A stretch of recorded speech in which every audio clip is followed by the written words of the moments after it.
So with all that said and done about the different form factors and the preamp, power amp and speaker and all of that, we still have one crucial question left. It's what kind of technology are we going to use to actually make the sounds? And it's an important question because the different technologies we can use have different drawbacks and advantages. So we're going to take a brief look at it in this video. Let's start off by talking about tube amps. Those are the oldest kind of guitar amps you will find, and they are often considered to be the best by many guitarists. They are not perfect though, we'll see that in a moment. But it's true that tube amps have a sound that just cannot be replicated with any other solution. They have a very good dynamics, very warm and musical saturation, and they sound beautiful, you have to admit. However, they are a lot more pricier than their alternatives, so if you're on a budget, a tube amp might not be the best solution. On top of that, they are a bit more fragile. Not much, they are not made of crystal glass, but they require a bit more handling and caring than other kind of amps. And to finish it off, the last drawback, and probably the main one, is that you usually can't use it with a headphone. There's a few models that can be used with a headphone, but it's still not the norm. And if you want an amp to practice at home without bothering your neighbor, it's not the best solution. Afterwards came the solid-state amps.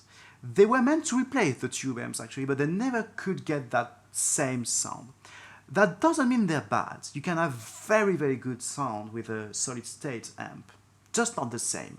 So many people stick to tube amps because it's different.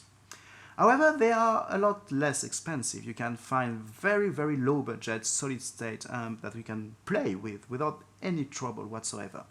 They are also a lot more robust. You can throw them down the stairs if you want. They will probably just work fine afterwards, which is not the same with a tube amp.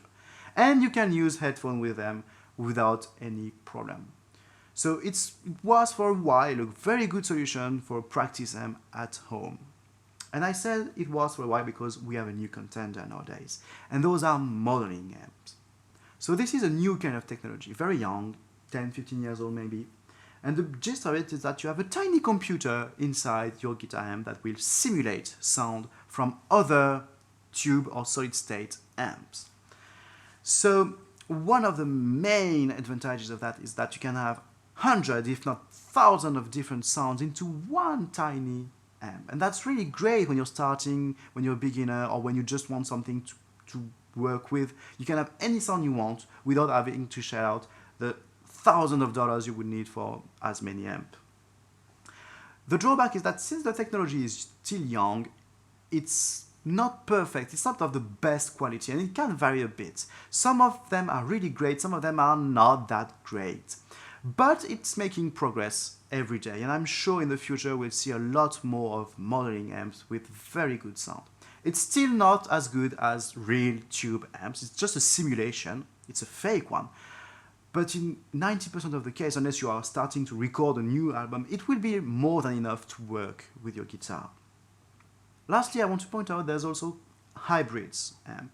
For example, amps with a solid-state preamp, but with a tube power amp, or a modeling preamp and a tube power. There's all kind of different mixes. It's not the most common one, but you can find them from time to time, and they have advantages by taking the best of both worlds usually. So those are the different kind of technologies you can use to actually amplify your guitar sound. The goal of this video wasn't meant to convert you to tube amps for their superiority. No, not at all. I don't want to rank them.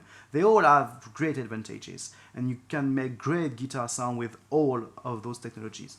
The goal was just to explain to you the different kind of technology there are, the name of them, so that you can understand a bit more the reviews that you might read or see, or the comparison between guitar amps, and you will be a bit more enlightened when you want to buy actually a guitar amp. With that said, we're gonna stop there today. I hope you've learned a bit or two about guitar amps, and I will see you soon on tapsforacoustic.com for new guitar lesson in video. Have a nice day.